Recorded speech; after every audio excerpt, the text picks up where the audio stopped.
भाई, जुलाई, Julius Caesar के नाम पे जो महीना है उसमें 31 दिन है।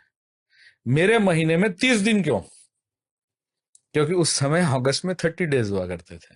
ये रैशनल आप बता रहे हैं इंग्लिश कैलेंडर के बनने का? हाँ, जूलियन जो आज कैलेंडर हम जिसको बहुत साइंटिफिक, बहुत एक्यूरेट हम मान रहे हैं, उसके तथ्य मैं आपको बता रहा हूँ कि कितना साइंटिफिक, कितना रैशनल, कितना एक्यूरेट है। तब अगस्त ने बोला नहीं, मेरे महीने में भी, अगस्टस ने कहा मेरे महीने में भी 31 दिन होने चाहिए। अब वर्ष में तो 365 दिन हुए, आप दिन कहां से लाएंगे? तो किसी ने बोला फरवरी से लेके डाल दो। तभी फरवरी में 28 या 29 दिन आते हैं। तो पूरा कॉमेडी ऑफ एरर्स है। बिल्कुल, मैं वही तो कह रहा हूं, हम पब्लिक को इसके बारे में कुछ नहीं पता और हम ये कहते हैं कि ये कैलेंडर कहीं की ईंट कहीं का रोड़ा, ये एक्यूरेट है। अब वापस आएंगे इस पे, बिल्कुल। क्योंकि आप हमें ये तो तो पता चल गया कि हम कितना, प्रेजेंट में आ गए, बैकग्राउंड इनटू बैकग्राउंड चले गए। हाँ, कितना अनसाइंटिफिक जी, है जी, इंग्लिश ग्रेगोरियन कैलेंडर। हम आज की बात कर रहे हैं जी, कि पौष शुक्ल अष्टमी है जी, आज। बिल्कुल, तो इससे मुझे विज्ञान बताइए कि बिल्कुल। हिंदू पंचांग का क्या है। तो आप सबसे पहले ले लीजिए अष्टमी तिथि। जैसे मैंने कहा 25 से आपको कुछ नहीं पता चलता। हमारी तिथि का कॉन्सेप्ट अब आप समझिए। जब हम कहते हैं अष्टमी, तो इससे आपको यह पता चलेगा कि चंद्र और सूर्य के बीच में डिस्टेंस कितना है। अच्छा। ठीक है। अष्टमी माने आप ब्लाइंडली ये कह सकते हैं कि 8 × 12 96 मून सन से बिटवीन 84 डिग्रीज टू 96 डिग्रीज के डिस्टेंस में रहेगा। ब्लाइंडली आप बोल सकते हैं और आप आकाश में जाके चेक कर सकते हैं, कोई भी एस्ट्रोनॉमी सॉफ्टवेयर लेके चेक कर सकते हैं। मून आपको 84 से 96 डिग्रीज के बीच में ही मिलेगा। इतना एक्यूरेट हमारा कैलेंडर है, आपको इतनी इंफॉर्मेशन दे रहा है। ठीक है। दूसरा शुक्ल।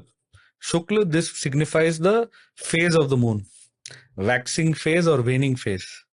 वेनिंग फेज को हम कृष्ण कहते हैं और वैक्सिंग फेज को शुक्ल कहते हैं। ठीक है। अभी और ज्यादा अचंभित आपको करेगा महीने का नाम। इसको पौष क्यों कहते हैं, या इससे हमको क्या वैज्ञानिक जानकारी मिलती है?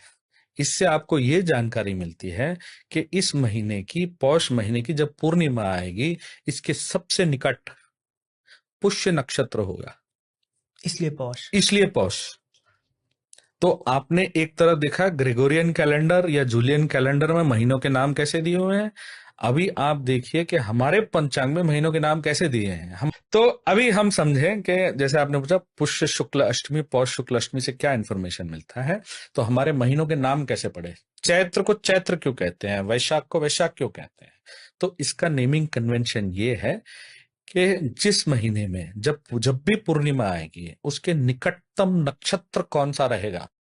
मतलब चंद्रमा के पीछे क्या दिख रहा है? चंद्रमा के आसपास, पीछे अच्छा, अच्छा, अच्छा, नहीं, आसपास। अब आसपास। पीछे होगा तो यहाँ चंद्रमा है, नक्षत्र हो सकता है यहाँ हो, यहाँ हो, थोड़ा बहुत वेरिएशन रहेगा, बट उसके सबसे निकटतम पूर्णिमा हमारे पे। हमारे पंचांग में, पूर्णिमा में, हमारे पंचांग में 27 नक्षत्र है। तो उसके निकटतम जिस नक्षत्र के पास पूर्णिमा आती है, उस नक्षत्र के पीछे उस मास का नाम दिया गया है। तो जब हम कहेंगे चैत्र, तो आप ब्लाइंडली ये कह सकते हैं कि पूर्णिमा के दिन चित्रा नक्षत्र उसके समीप होगा। जब हम कहते हैं वैशाख, तो आप कह सकते हैं कि पूर्णिमा के निकट विशाखा नक्षत्र होगा।